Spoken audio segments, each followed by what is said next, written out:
बड़ी खबर का रुख करते हैं। रूस यूक्रेन युद्ध संकट को लेकर इस वक्त की बड़ी खबर। यूक्रेन के खार्सन शहर पर रूस का कब्जा है। खार्सन शहर के गवर्नर ने जानकारी दी है। चर्निहिव के रिहायशी इलाकों में हवाई हमले हुए हैं। हवाई हमले से कई इमारतों को नुकसान पहुंचा है। खार्किव में एयर अलर्ट जारी किया गया है। राजधानी कीव में भी रूसी सेना का हमला लगातार जारी और पुतिन साफ तौर पर कह चुके हैं कि कार्रवाई नहीं रुकेगी। यूक्रेन को अपनी सारी सेना सरेंडर करनी पड़ेगी। हालांकि दूसरी तरफ जेलेंस्की का दावा है कि जो भी रूसी सैनिक अपनी जिंदगी को बचाना चाहता है वो वापस लौट जाए।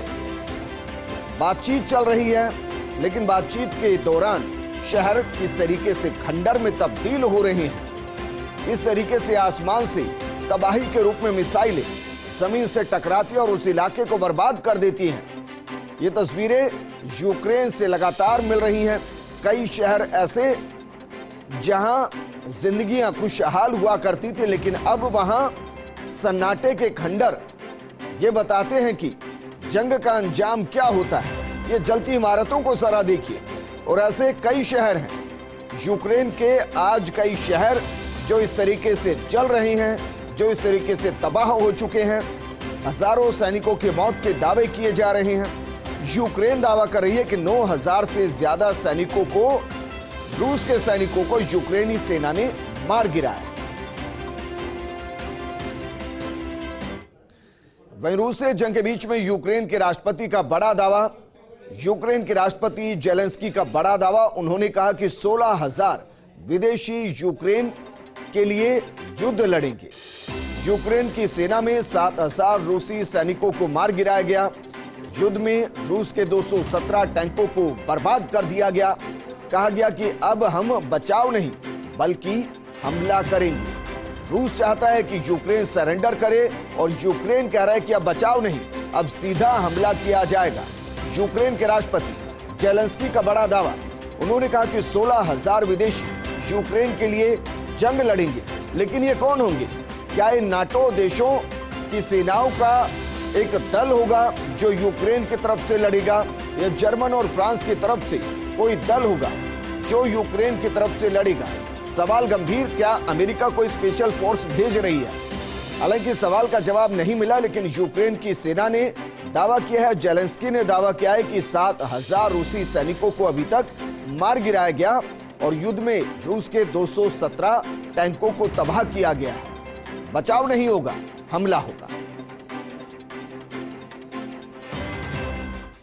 वहीं फ्रांस के राष्ट्रपति मैक्रों ने भी पुतिन से बातचीत की। करीब 1.5 घंटे तक दोनों नेताओं के बीच फोन पर बातचीत हुई। मैक्रों ने यूक्रेन के राष्ट्रपति जेलेंस्की से बात की है।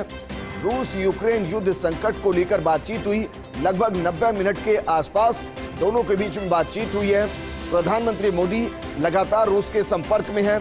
ऐसे में बातचीत क्या हुई होगी ये बता पाना थोड़ा मुश्किल, लेकिन जिस तरीके से अंतर्राष्ट्रीय स्तर पर रूस पर एक ग्रुप जिस तरीके से दबाव बना रहा है, दूसरी तरफ रूस भी चाहता है कि बड़े देश उसके समर्थन में आकर खड़े हों, और समर्थन में ना भी आ पाए खुले तौर पर तो विरोध ना करे खुले मंच पर।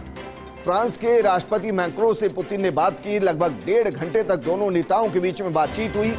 मैक्रों ने यूक्रेन के राष्ट्रपति जेलेंस्की से भी बात की। लेकिन आगे बढ़ना, रूस यूक्रेन में युद्ध के बीच क्वाड की बैठक शाम 7:30 बजे क्वाड की वर्चुअल बैठक होगी। क्वाड नेताओं से बात करेंगे अमेरिकी राष्ट्रपति। क्वाड नेताओं की वर्चुअल बैठक में शामिल होंगे प्रधानमंत्री मोदी। यूक्रेन संकट को लेकर बैठक में चर्चा होगी। इस दौरान कौन कौन से देश होंगे ये आपको बताते हैं। अमेरिका होगा, भारत होगा, जापान होगा और ऑस्ट्रेलिया होगा, जिनके बीच में ये वर्चुअल मीटिंग होनी है।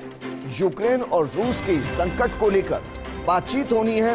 वक्त मुकर्रर किया गया है शाम 7:30 बजे क्वाड की वर्चुअल बैठक होगी और क्वाड नेताओं से अमेरिकी राष्ट्रपति बातचीत करेंगे।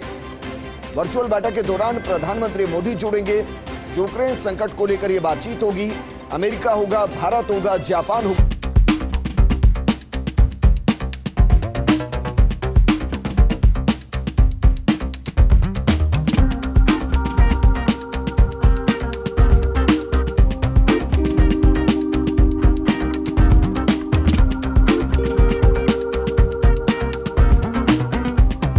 आज दिन भर किस तरीके से यूक्रेन के अंदर तबाही का मंजर रहा, एक एक करके तस्वीर आपको दिखाते हैं। तस्वीर जरा देखिए, ऑयल टैंक धमाका, जब मिसाइल दागी गई तो किस तरीके से धुएं के गुबार के अंदर पूरा शहर खो गया।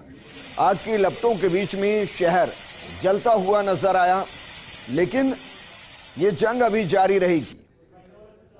ये दरअसल ऑयल टैंक जिनको काले धुएं में तब्दील कर दिया गया, और यूक्रेन धीरे धीरे न सिर्फ अपने शहरों को खो रहा है बल्कि उन इमारतों को भी खो रहा है जिनसे उसकी पहचान हुआ करती थी।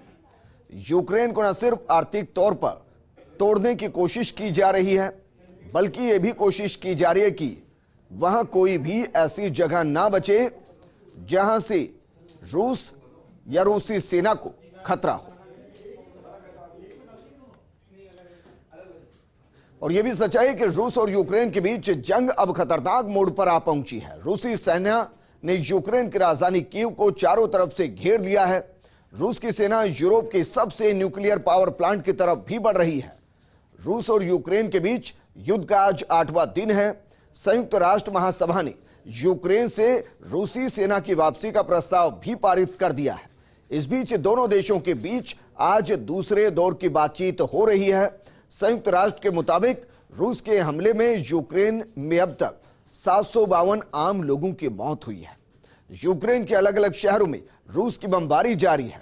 यूक्रेन में फंसे भारतीय नागरिकों को लेकर पोलैंड से भारतीय वायुसेना का तीसरा S-17 ग्लोबमास्टर विमान हिंडन एयरपोर्ट पहुंचा। केंद्रीय राज्य मंत्री अजय भट्ट ने भारतीय नागरिकों के साथ बातचीत की। इसमें 208 नागरिक वापस लौटे हैं। यूक्रेन की राजधानी कीव पर रूस ने बड़ा हवाई हमला बोला है। इसमें यूक्रेन के रक्षा मंत्रालय के पास धमाके हुए हैं। इसके साथ ही रूस ने यूक्रेन के 2 पोर्ट्स को भी घेर लिया है।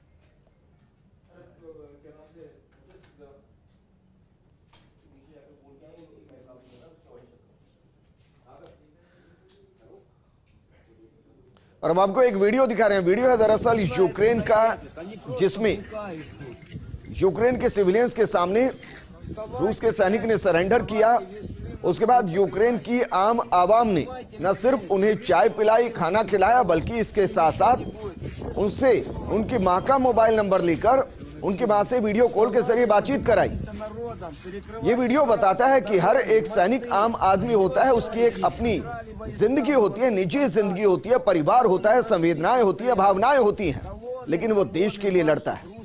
तस्वीर जरा देखिए, जैसे ही ये बातचीत का सिलसिला शुरू होता है, रूसी सैनिक रोने लगता है। और इसमें कुछ गलत नहीं है, क्योंकि वो परिवार से दूर है, उस जंग के मैदान में है जहां कभी भी उसकी जिंदगी जा सकती है। लेकिन इंसानियत का एक दूसरा पहलू, एक तरफ यूक्रेन बर्बाद हो रहा है और दूसरी तरफ यूक्रेन की जनता और रूस के सैनिक किस तरीके से, ये रिश्ता अब क्या कहलाएगा?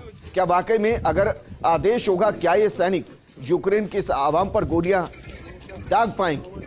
ये अपने आप में वो सवाल जिसका जवाब सिर्फ एक है कि आप जंग के मैदान में इंसानों को मार सकते हैं, इंसानियत को नहीं। एक छोटे से ब्रेक के लिए रुक रहे हैं, जल्द हाजिर।